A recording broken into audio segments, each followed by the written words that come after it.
लेकिन होता भूडोल, बवंडर उठते हैं। जनता जब कोपाकुल हो भ्रिकुटी चढ़ाती है। दो राह समय के रथ का घर घर नाद सुनो, सिंहासन खाली करो कि जनता आती है। पाटलिपुत्र की भूमि से अपनी गरजती कलम से देश हिला देने वाले राष्ट्र कवि रामधारी सिंह दिनकर की ये पंक्तियां यूं तो 1950 में लिखी गई थी, लेकिन ये पाटलिपुत्र से उठी सबसे बड़ी चुनौती की आवाज बन चुकी थी।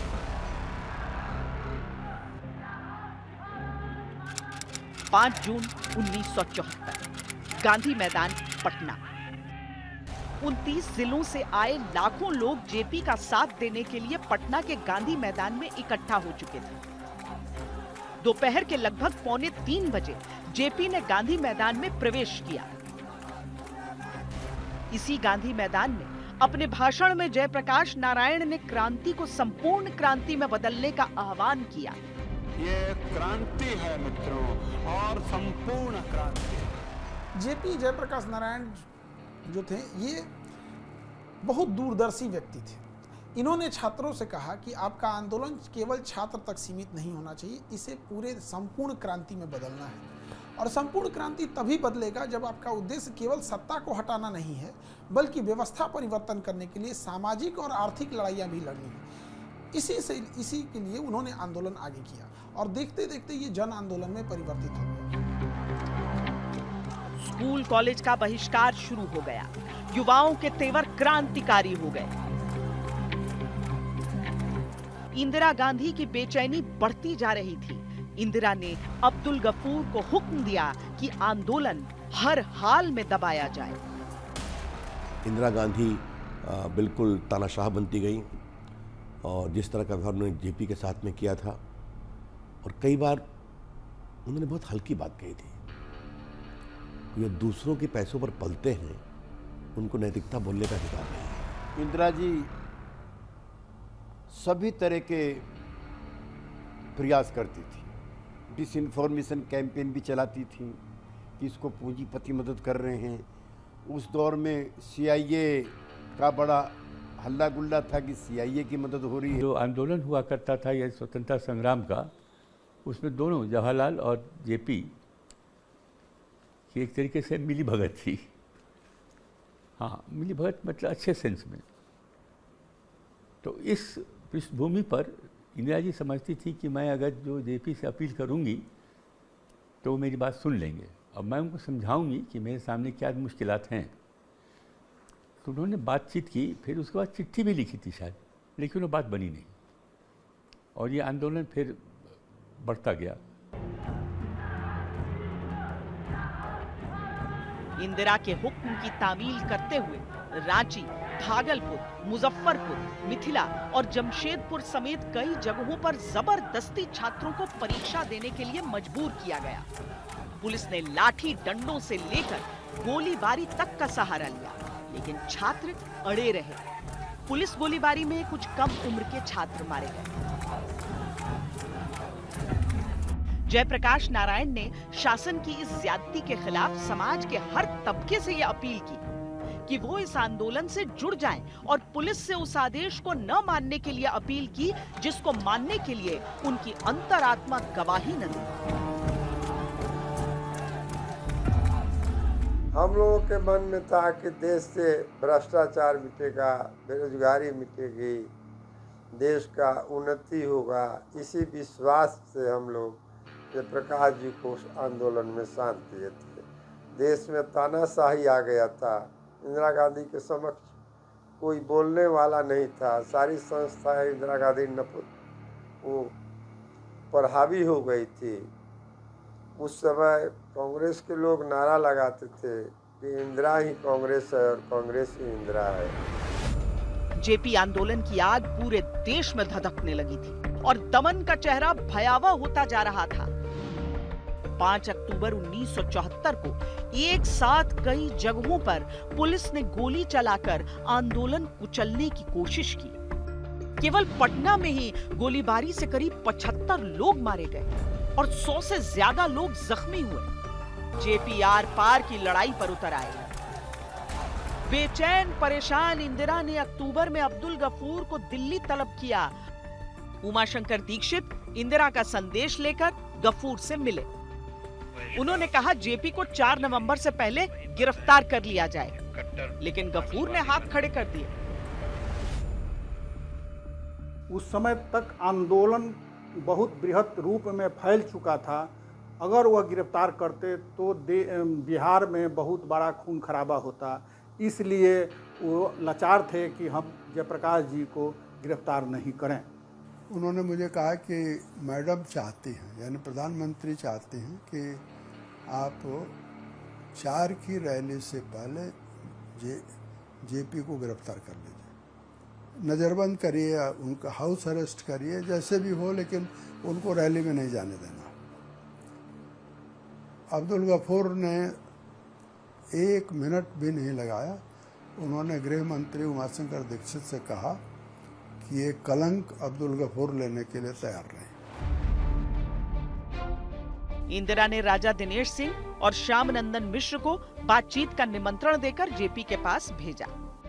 आंदोलन शुरू होने के बाद 1 नवंबर 1974 को पहली बार जेपी इंदिरा की बैठक हुई। बैठक आमने सामने होनी थी, लेकिन इंदिरा ने जगजीवन राम को बीच में ही बुला लिया। ये बैठक बेहद कड़वाहट के साथ खत्म हुई। जगजीवन राम को उन्होंने अपना उपकरण बनाया और अंत में जब बातचीत कहीं किसी सिरे पर नहीं पहुंच रही थी तो जेपी ने कहा कि ठीक है, मैं चल रहा हूं। अब इंदिरा गांधी ने जो टिप्पणी की जेपी के उठने पर, कहा कि जेपी आप जरा कुछ देश के बारे में भी सोचिए। ये जो वाक्य है, ये जो टिप्पणी है, वो जेपी को तीर की तरह लगी। इसलिए लगी क्योंकि जेपी देशभक्त था, त्यागी थे, तपस्वी थे। इंदिरा ने सोचा था कि इस बैठक के बाद बिहार आंदोलन थम जाएगा। इसके लिए उन्होंने भ्रष्टाचार उन्मूलन, शैक्षिक सुधार, राजनीतिक बंदियों को रिहा करने से लेकर सीएम अब्दुल गफूर को बर्खास्त कर बिहार में राष्ट्रपति शासन लागू करने तक के प्रस्ताव रखे थे। लेकिन जेपी तो बिहार विधानसभा भंग करने पर अड़े थे। इंदिरा ने इनकार कर दिया, बातचीत टूट गई। कहते हैं जेपी ने उसी वक्त इंदिरा गांधी से कह दिया था कि अब सामना चुनाव मैदान में होगा। दिल्ली से पटना लौटे जेपी ने बिहार विधानसभा को घेरने के साथ आंदोलन को और तेज करने की योजना बनाई। बिहार के मौजूदा राजनीति के नायक उस वक्त छात्र थे और जेपी के साथ खड़े थे। तय हुआ 4 नवंबर को पूरा बिहार बंद होगा। 3 नवंबर से ही बिहार की अलग अलग जगहों से लोगों ने पटना में जुटना शुरू कर दिया। पटना के चप्पे चप्पे पर पुलिस और सीआरपीएफ को तैनात कर दिया गया। ठीक 10 बजे जेपी अपने घर से निकले तो हजारों लोग उनके पीछे पीछे चलने लगे। पुलिस हैरान रह गई कि कड़ी सुरक्षा के बाद भी इतने लोग कहां से पटना पहुंच गए। जयप्रकाश नारायण ने 4 नवंबर को एक नारा दिया। वो एक पर्ची, मैं भी साथ साथ चल रहा था, मेरे हाथ में उन्होंने पर्ची थमाया कि ये नारा लगाओ। वो नारा था सुन ले ए दिल्ली की रानी, नहीं चलेगी अब मनमानी। सुन ले ए दिल्ली की रानी, नहीं चलेगी अब मनमानी।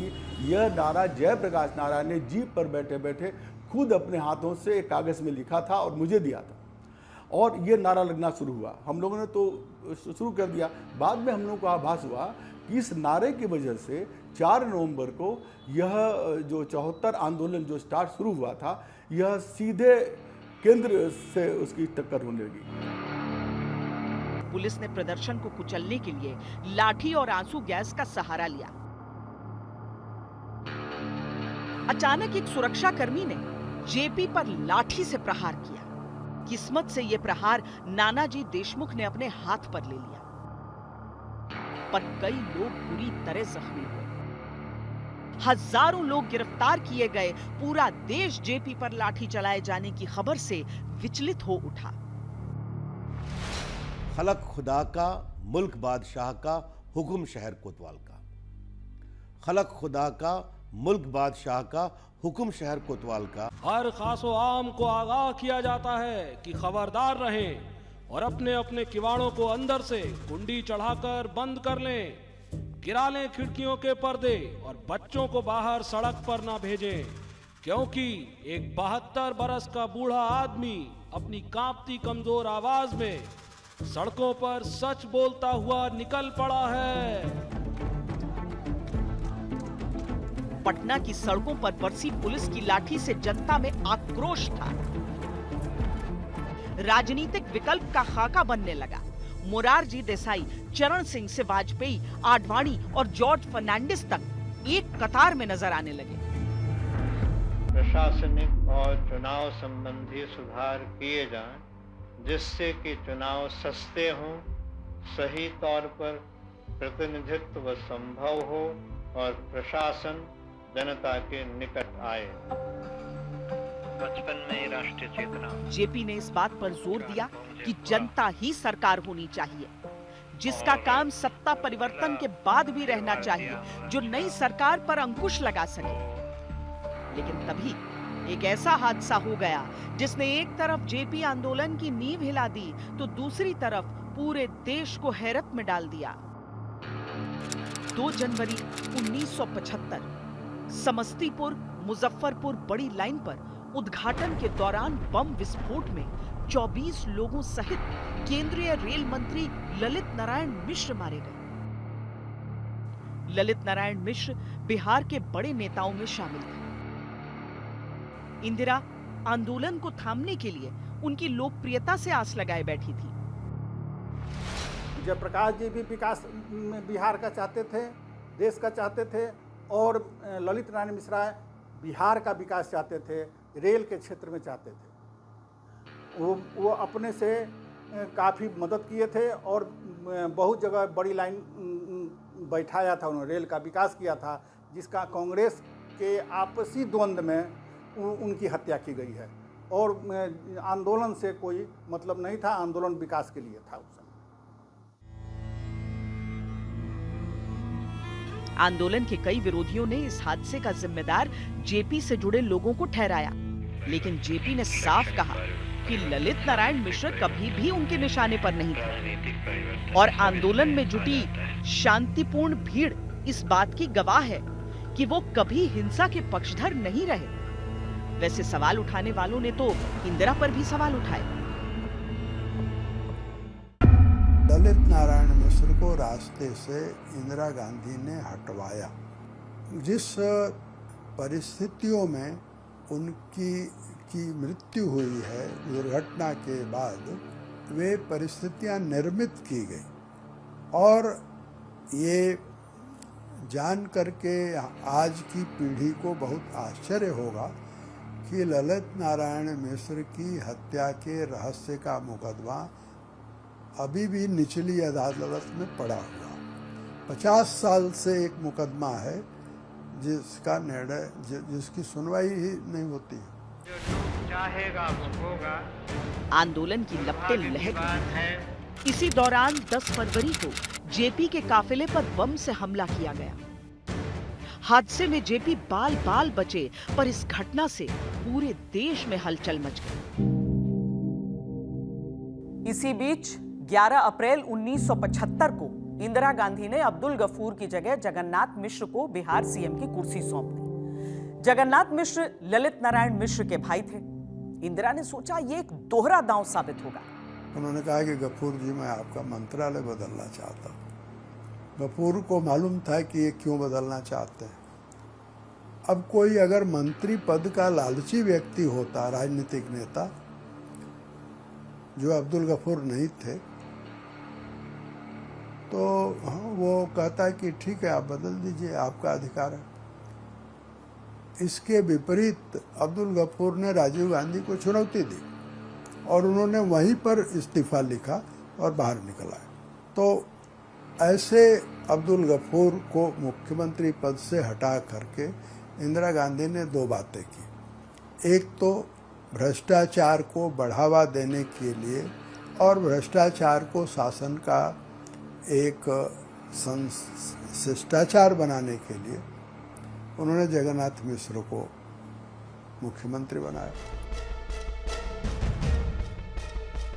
बिहार आंदोलन की मांग विधानसभा भंग करने की थी, पर चेहरा बदलने से कुछ भी नहीं बदला।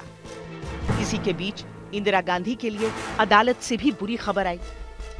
12 जून 1975 को इलाहाबाद हाई कोर्ट ने 1971 में इंदिरा के रायबरेली से लड़े हुए चुनाव को अवैध घोषित कर दिया और अगले 6 साल तक चुनाव लड़ने के लिए अयोग्य करार दिया। इलाहाबाद हाई कोर्ट के फैसले के बाद पटना में आंदोलन की निगाह इंदिरा गांधी की सत्ता पर जम चुकी थी। बिहार विधानसभा भंग करने का संघर्ष देश की संसद भंग करने की दिशा में चलने को तैयार हो रहा था। संसदीय दल की बैठक में इंदिरा ने पद छोड़ने से मना किया तो पहली बार जेपी ने छात्र आंदोलन को इंदिरा के खिलाफ ला खड़ा किया। पहली बार छात्र संघर्ष देशव्यापी रूप लेने लगा। तब इंदिरा ने एक ऐसा फैसला लिया जिसने हिंदुस्तान की आजादी को ही बंधक बना डाला। 25 जून 1975 को इंदिरा गांधी ने आपातकाल की घोषणा कर दी। मार्च 1977 में लोकसभा चुनाव हुए। पार्टियों और विचारधारा से परे जनता पार्टी के साए तले तमाम नेताओं ने चुनाव लड़ा। इस कुनबे में खांटी कांग्रेसी मोरारजी देसाई थे तो राजनारायण, जॉर्ज फर्नांडिस, मधु दंडवते जैसे समाजवादी भी थे। संघ परिवार के अटल बिहारी वाजपेयी, लाल कृष्ण आडवाणी, नानाजी देशमुख थे तो 67 में कांग्रेस से बगावत कर अलग हो चुके चौधरी चरण सिंह भी थे। यहां तक कि आपातकाल के दौरान इंदिरा गांधी के साथ रहे जगजीवन राम और हेमवती नंदन बहुगुणा जैसे कांग्रेसी भी इस कुनबे में आ मिले थे। जनता पार्टी की जोरदार जीत हुई। बिहार में तो 54 सीटों में से एक भी कांग्रेस हासिल नहीं कर पाई। आंदोलन भ्रष्टाचार, महंगाई और बेरोजगारी के खिलाफ था। जेपी आंदोलन से पूरी जनता जागरूक हो चुकी थी और उसी आंदोलन के बदौलत चुनाव में कांग्रेस को बिहार से पूरा सफाया हो गया। जेपी के पीछे साए की तरह डटे रहने वाले छात्र नेताओं ने पहली दफा संसद जाने का हक कमाया। 29 की उम्र में छपरा सीट जीतकर लालू प्रसाद यादव सबसे कम उम्र के सांसदों में शामिल हुए तो हाजीपुर से 4,24,000 वोट के फासले से जीतकर रामविलास पासवान ने संसद के साथ गिनीज बुक में भी जगह बनाई। जॉर्ज फर्नांडिस तो बड़ौदा डायनामाइट केस में जेल में बंद थे। बगैर अपने क्षेत्र में गए वो 3 लाख वोटों से मुजफ्फरपुर सीट जीत गए। कर्पूरी ठाकुर ने समस्तीपुर से लोकसभा चुनाव जीता, लेकिन राज्य विधानसभा चुनाव के बाद सत्येंद्र नारायण सिन्हा के मुकाबले उन्हें विधायक दल का नेता चुना गया। 1977 में जब जनता पार्टी की सरकार बनी तो इसका स्पष्ट बहुमत था। उसमें कांग्रेस ओ, जनसंघ, स्वतंत्र पार्टी, लोकदल ये सब शामिल थे। कर्पूरी ठाकुर जी यद्यपि सबसे बड़े कद के नेता थे, लेकिन उनके नाम पर सर्वानुमति नहीं बन रही थी। तो मुरारजी भाई के करीबी नेता हुआ करते थे सत्येंद्र नारायण सिन्हा। उनके पिताजी भी आज़ादी के आंदोलन के बड़े नेता थे, अनुग्रह नारायण सिंह। तो जो कर्पूरी जी का लगभग तय हो गया सर्वानुमति से बनने का, तो सत्येंद्र बाबू उनके सामने खड़े हुए। बिहार में जैसा कि आप जानते हैं कि पहली बार शायद कोई पिछड़ी जाति का नेता मुख्यमंत्री बन रहा था, इसलिए गोलबंदी हुई जाति के आधार पर। और मुझको याद है कि हमारी पार्टी के भी एक बड़े नेता थे, बाबू विनोद प्रसाद सिंह, वो भी सत्येंद्र बाबू के साथ हो गए थे। लेकिन बड़े व्यापक बहुमत के बाद के साथ कर्पूरी जी मुख्यमंत्री बनने में कामयाब हुए, यद्यपि ये चुनाव सर्वानुमति से ना हो करके चुनाव के तरीके से हो। 22 जून 1977 को कर्पूरी ठाकुर के नेतृत्व में जनता सरकार का गठन हुआ। कर्पूरी ठाकुर ने सत्ता संभालने के साथ ही नौकरी में पिछड़ी जाति को आरक्षण के चुनावी वादे को पूरा करने की प्रक्रिया शुरू की और तब से ही इसके समर्थन और विरोध में गोलबंदी शुरू हो गई। स्थिति ऐसी हुई कि जयप्रकाश नारायण तक पर ब्राह्मणवाद के आरोप लगने लगे। इस मसले पर उच्च जातियों के दबाव में कर्पूरी ठाकुर को 26% का आरक्षण बिहार में घटाकर 20% करना पड़ा। इस रियायत के बावजूद अप्रैल 1979 में उनकी सरकार गिर गई और सत्येंद्र नारायण सिंह, रामानंद तिवारी, कैलाशपति मिश्र के समर्थन के साथ रामसुंदर दास मुख्यमंत्री बनाए गए। लेकिन अब आंदोलन राजनीति में तब्दील हो चुका था। जनता पार्टी के भीतर ही सत्ता के संघर्ष को देखकर लोगों का मोह भंग हो रहा था। बंबई के जसलोक अस्पताल में डायलिसिस के लिए बिस्तर पर लेटे जयप्रकाश नारायण असहाय होकर महत्वाकांक्षा का मतलबी संघर्ष देखते रहे। उनके जीते जी उनके सपने की अकाल मृत्यु हो गई। 8 अक्टूबर 1979 को जेपी का भी निधन हो गया। अगले ही साल मध्यावधि चुनाव हुए, कांग्रेस ने केंद्र में वापसी कर ली और बिहार में भी। लेकिन आने वाले वक्त में पाटलिपुत्र में अनोखी राजनीति का उदय होने वाला था। एक अनूठे राजनेता का दौर शुरू होने वाला था।